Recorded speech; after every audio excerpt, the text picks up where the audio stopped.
For the longest time, the idea of a Honda that's genuinely built for off-road, well, it kind of felt like it went against their whole brand, right? Reliability, comfort, smooth ride. We saw the TrailSport trim pop up a few years back, but let's be honest, those first attempts, they were met with a fair bit of skepticism. Yeah, a lot of people basically call them appearance packages. Right. Look the part, maybe some different trim pieces, plastic cladding. But not much substance underneath. No real mechanical upgrades to back up that rugged look. Exactly. It wasn't really delivering on the promise. But that whole story seems to be changing, fundamentally. We've been digging into recent reports, statements from Kazuhiro Takizawa, he's the president and CEO of American Honda, and looking at the nitty-gritty specs for new models, especially the 2026 Passport. And the picture emerging is, well, it's not just marketing anymore. No, this looks like a real strategic shift. They're putting serious resources into making TrailSport mean something much more than just looks. It's about genuine off-road capability across their trucks and SUVs. So that's our mission today. We need to cut through the marketing noise and get right down to the mechanics. What's the real difference between, say, TrailSport 1.0 and this TrailSport 2.0? What are the actual physical engineering changes? The shocks, the tires, the skid plates, the stuff that proves Honda is serious this time? And maybe the bigger question, why now? Why this expensive pivot, and what does it tell us about where Honda sees its future, especially in the utility vehicle space? Well, I think the why now is pretty crucial. It feels like a necessary move, maybe even a bit overdue, frankly. The market forced their hand. It's just incredibly competitive out there. And you see this growing demand. Right? People want vehicles that feel genuinely rugged, that have real utility, even if they only use it occasionally, like on weekends. You mean looking at things like Toyota's TRD Pro lineup or what Subaru's doing with Wilderness? Exactly. Or even, the Ford Bronco Sport effect. The market has basically said, if you're going to sell an off-road trim, it needs to actually be capable, not just look it. So Honda realized they were falling behind. It seems that way. They needed a serious response, a clear strategy. And when you look at Takizawa's comments, especially from the Japan Mobility Show, it shifts from sounding like marketing goals to, well, a direct corporate order. He said pretty directly, we're expanding this concept. That sounds unambiguous. It really does. That kind of public statement from the CEO, that signals a major investment. Engineering resources, money, factory time, the whole deal. So for you listening, this deep dive is really about understanding that balancing act. How does a huge company like Honda juggle what their mainstream buyers want? Reliability, comfort with this growing demand from enthusiasts, or even just adventure-curious buyers for actual off-road hardware. Skid plates, recovery points, proper tires. Yeah. It's complex. Okay, let's really unpack that pivot then, starting with where it began, TrailSport 1.0. Because you're right, understanding how underwhelming that was really highlights the shift to 2.0. It first showed up on the last-gen Honda Passport, I remember. And yeah, there's some initial buzz. But it faded pretty quick once people looked closer. The reports we reviewed are pretty direct about it. They called those early versions more of an appearance package, like you said, maybe some different wheels, some badges. Contrasting stitching, maybe? Right, but the core stuff, the suspension, the ground clearance, the tires, basically identical to the standard model. Yeah, it was all surface level. Yeah. And anyone who actually wanted to, leave the asphalt could tell the difference pretty quickly. The capability just wasn't there to match the look. And you think that reaction, that sort of meh from the market, is what directly led to this new push? I think it had to be a major factor. That feeling of being let down by marketing spin, it damages credibility.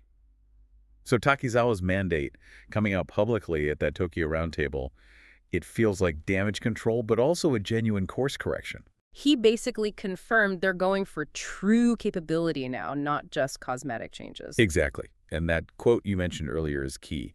This off-road capability is not just the way it looks, but we're also improving the ground clearance. We are improving the suspension. This is our new challenge. When the CEO starts talking specifics like ground clearance and suspension tuning, that's not fluff. Not at all. That means serious engineering work, serious investment. It's telling the engineers, okay, figure this out, make it happen.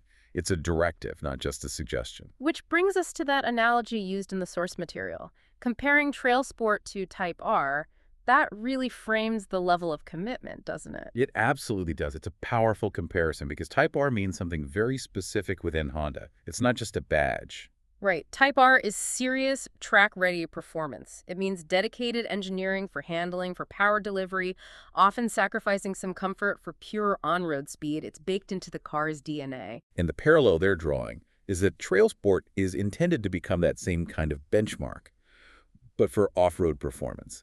Not just image, but genuine mechanical capability for handling rough terrain. So TrailSport is becoming the performance division for dirt, essentially. That seems to be the strategic goal, elevating it beyond just another trim level to an internal standard of off-road excellence. That comparison really underscores the resources involved, too. Type R development isn't cheap. And not at all. It requires specialized engineering teams, unique parts, brutal testing protocols. If TrailSport is meant to mirror that commitment for off-road, focusing on things like suspension travel, durability over bumps, protecting the underbody, then it suggests a similar level of investment. We're talking chassis tuning, specific suppliers for things like those new tires, maybe even different factory processes or quality checks. And new test rounds, probably. You can't validate off-road suspension on a smooth test track. It points to Honda establishing sort of a dual performance identity, ultimate performance on pavement with Type R, and now credible performance off pavement with TrailSport. Okay, but if they're really committing like that, like Type R for the dirt, what are the risks? Does chasing off-road capability potentially compromise what Honda is known for? That's the tightrope they have to walk. It's a huge challenge. Engineering resources are finite, right? Time, money, people. Sure. So when you dedicate engineers to figuring out, say, the perfect shock tuning for washboard roads or designing robust skid plates for the TrailSport Passport, those are resources maybe not spent on refining the next-gen Civic Type R's searing feel or optimizing fuel economy on the standard CR-V. Or potentially making the TrailSport models ride harsher on the road, which might turn off traditional Honda buyers. Exactly. There's a risk of compromising that smooth, comfortable on-road experience that people expect from a Honda. Finding that balance between off-road toughness and on-road refinement, Yeah. that's incredibly difficult. You could end up pleasing nobody if you get it wrong. So the big picture strategy is they need a credible off-road badge to compete, especially for younger buyers, and they're willing to invest heavily, maybe even take some risks to build that credibility now. It looks that way. They're essentially trying to earn the reputation for TrailSport that, frankly, they didn't quite earn the first time around. Okay, this is the perfect transition then. Let's get into the hardware. Enough strategy talk, let's look at the actual parts. This is where we see if the talk matches the tech. We're zeroing in on the 2026 Honda Passport because the reports really highlight this as the model getting the most significant, the latest round of these mechanical upgrades. It seems like the test bed for TrailSport 2.0. Yeah, it's the flagship for this enhanced capability. All right, let's go through the list from the specs piece by piece and talk about what each one actually does for you when you're off the pavement. First, the foundation, the suspension. The specs say retuned shocks and springs. What does retuned actually mean in practice? It means they fundamentally changed how the suspension absorbs impacts and controls wheel movement. Standard shocks and springs are usually optimized for smooth roads, maybe handling potholes gracefully. For TrailSport, retuned likely means shocks with different valving. Maybe they get much firmer, much faster when they encounter a big hit, like dropping off a rock or hitting a deep rut. This prevents the suspension from bottoming out harshly. So better control over big bumps? Better control and probably allowing for more wheel travel, more articulation. That's crucial for keeping tires in contact with uneven ground. It's about both capability and preventing damage or discomfort over rough terrain. It's a core element of making it truly off-road ready. Okay, second item. And this one's interesting because it seems like a deliberate trade-off. A softer front anti-roll bar. Normally you want those stiff for cornering, right? Exactly. On the road, a stiff anti-roll bar, or sway bar, is great. It connects the left and right wheels and resists body roll, keeping the car flatter and more stable in turns. So why soften it for off-road? Because off-road, that stiffness becomes a liability. Imagine one front wheel goes up onto a big rock. A stiff bar would try to force the other front wheel up too. Lifting it off the ground. Potentially, yes. Or at least reducing the downward pressure, which means less traction. A softer bar allows the front wheels to move more independently.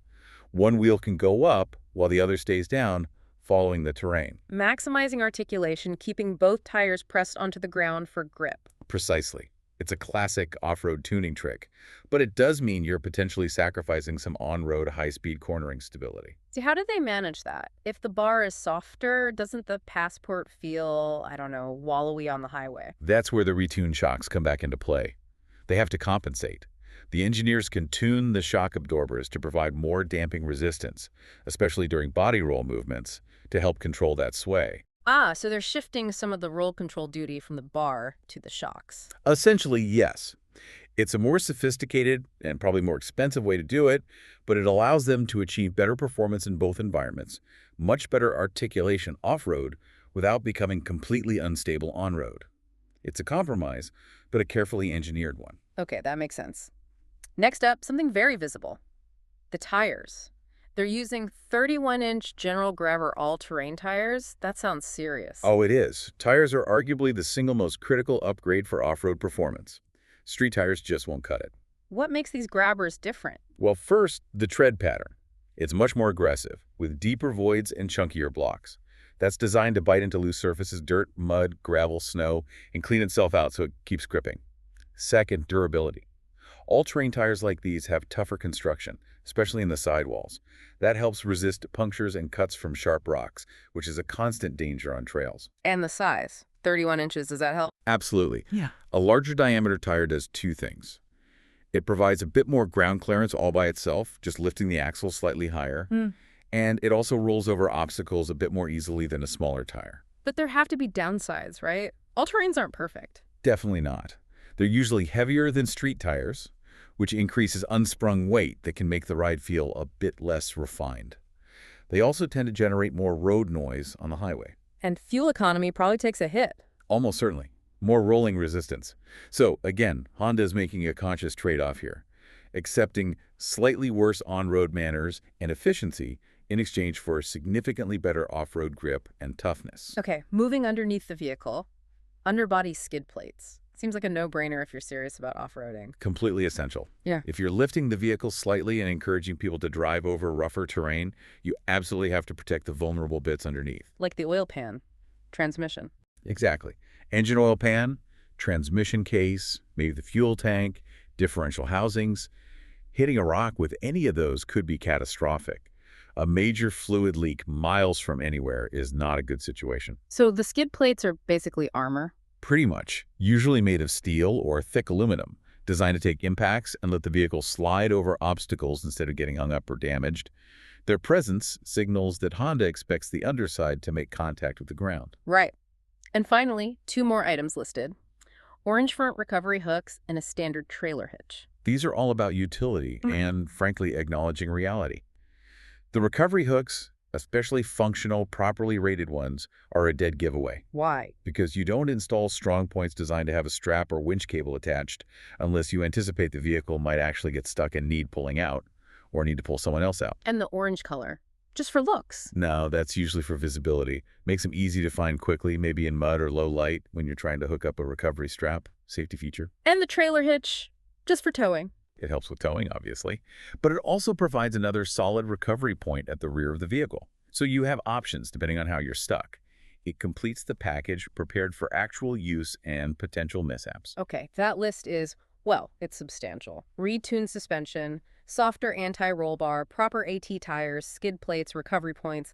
That's night and day compared to the old TrailSport. It really is. It represents a fundamental shift towards building in real capability.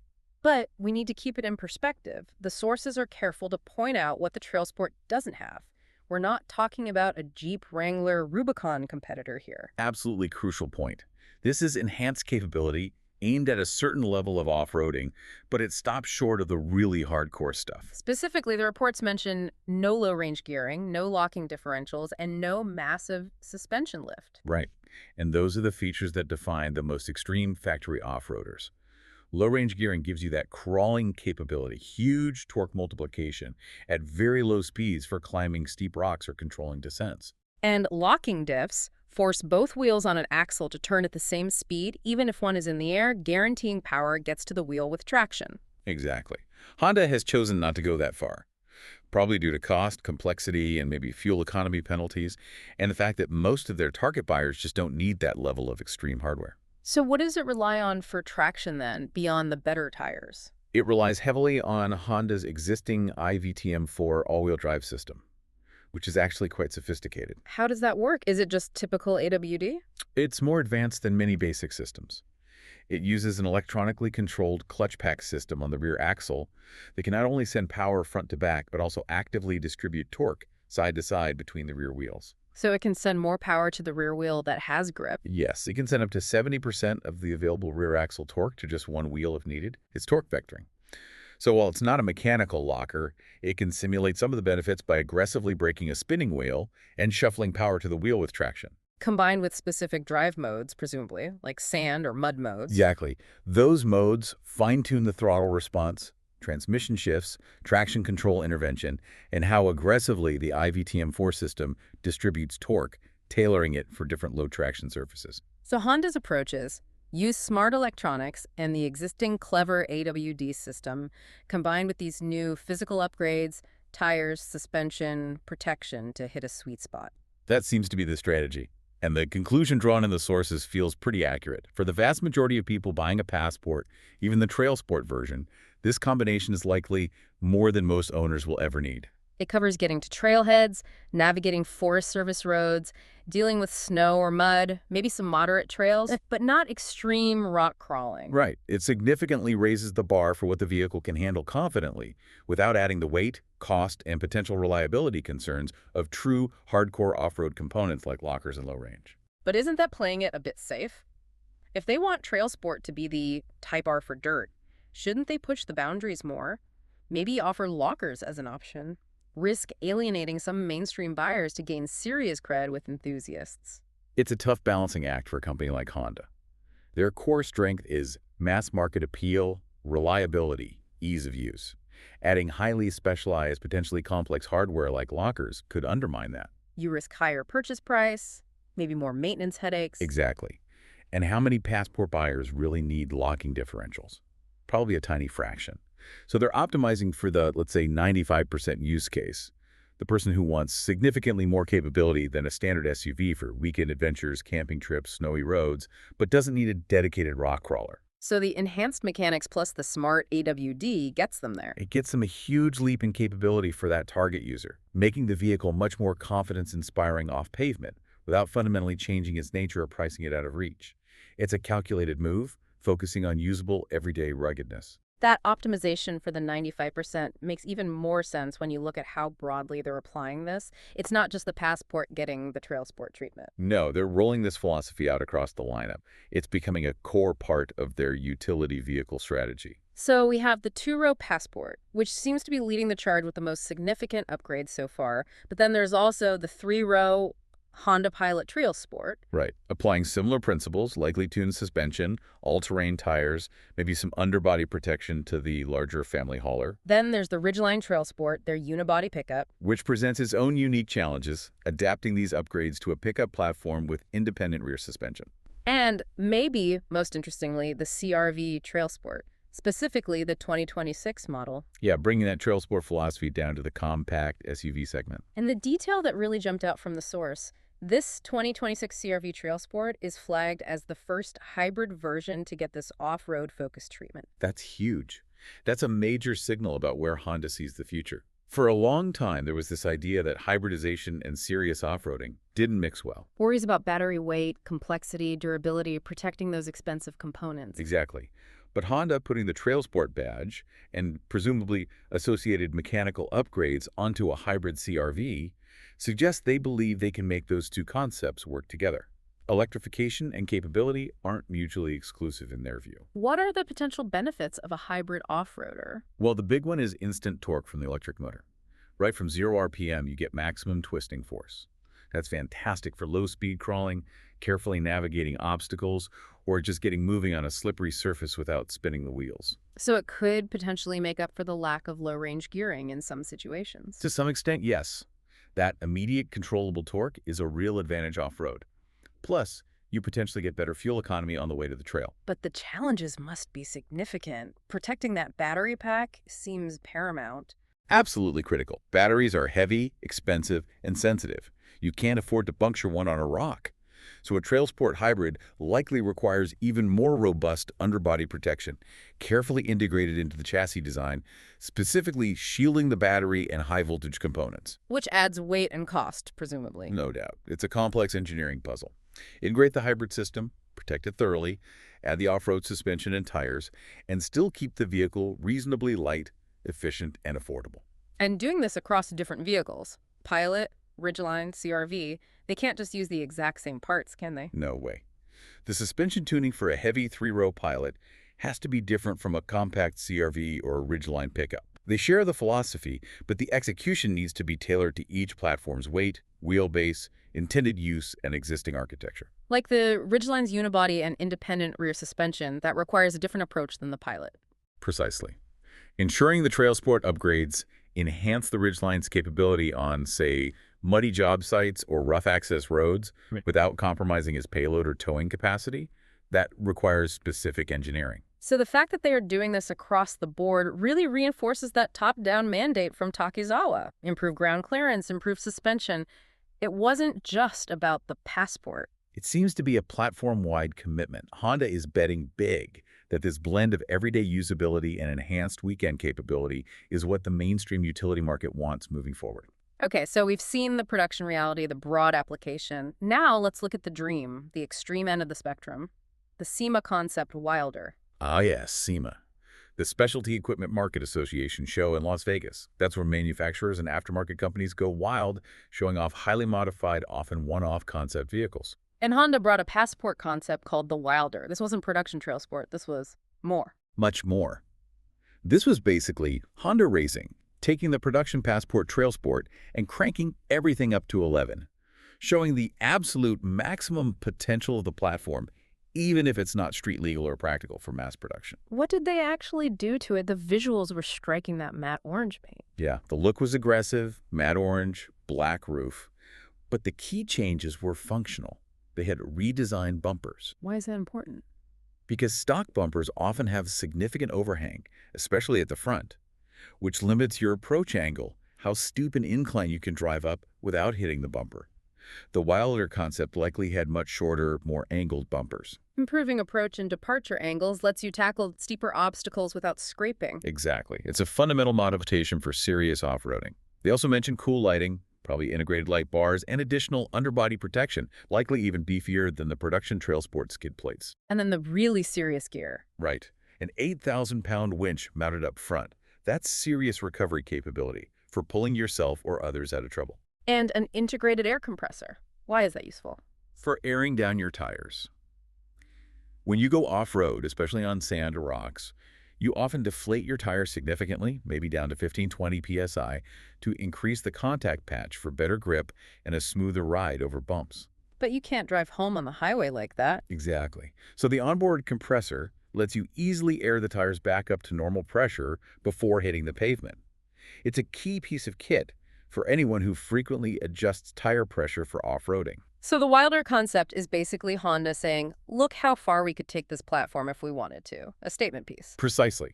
It serves multiple purposes. It generates buzz, excites the enthusiast community, validates the underlying strength of the Passport platform, and maybe even hints at future accessories or performance parts. But it's important not to confuse the concept with the production car. Absolutely critical. And Takizawa himself made that clear. He said essentially, TrailSport isn't just for SEMA show cars. The real goal is expanding the production trim with genuine capability. So the Wilder is the dream. The 2026 TrailSport is the reality you can actually buy. Right. The Wilder shows the ceiling, but the focus remains on delivering tangible improvements, the shocks, tires, protection to the cars people drive every day, or at least every weekend. It's like the difference between a Le Mans prototype race car and a Porsche 911 GT3 RS street car. One informs the other, but only one is really accessible. That's a good analogy. One pushes the absolute limits, the other translates some of that capability into a usable package. And just to round out the context from the shows the source mentioned, Honda also showed some EV concepts in Japan. They did a trio of electric concepts, but the reporting was clear. None of those specific concepts are currently planned for North America. So it underlines their strategy. Focus on bolstering the core gasoline and hybrid truck SUV lineup here with real capability now, while exploring more futuristic EV designs for other markets or the longer term. Seems like a pragmatic approach. Address the immediate high-demand market for capable utility vehicles while the EV transition continues to evolve. Okay, that brings us pretty much to the end of this deep dive into Honda's rugged transformation. Let's wrap up with the key things you should take away. The main point. TrailSport is no longer just an appearance package. Honda is investing serious engineering resources to make it mechanically capable, aiming for that 95% use case significantly better than stock, but not hardcore rock crawling. Yep, moving from just looks to actual hardware. We saw the proof points in the 2026 Passport, the retuned shocks and springs, the softer front anti-roll bar for articulation, the switch to proper 31-inch all-terrain tires, and the addition of essential skid plates and recovery hooks. Real, tangible upgrades that make a difference off pavement. And this isn't just a one-off. They're applying this TrailSport philosophy across the Pilot, the Ridgeline, and significantly the CR-V Hybrid, showing that electrification and capability can coexist in their strategy. It's a broad commitment. Essentially, Honda is betting that mainstream buyers increasingly want vehicles that aren't just styled to look rugged, but actually are more capable for weekend adventures. They're trying to make TrailSport their credible off-road performance badge, like Type R is for the street. Which leads us to that final thought, that lingering question for you to consider. It's about the inherent tension in this strategy. Honda built its empire on bulletproof reliability, refinement, comfort, excellent build quality, smooth engines, easy driving dynamics. That's the brand's DNA. So the question is, How do they add this layer of ruggedness? Wow. More complex suspensions designed for abuse, potentially harsher tires, components built for impacts, without compromising that core identity. Can they deliver true TrailSport capability and maintain that legendary Honda feel and long-term dependability? can they be rugged and refined, tough and reliable? Exactly. Balancing that inherent conflict, the demands of the trail versus the demands of the daily commute and decades of ownership, that's the real challenge for Honda's engineers. Whether they can successfully marry those two seemingly opposed ideals will ultimately determine if TrailSport becomes a truly lasting success story for the brand. It's something to watch.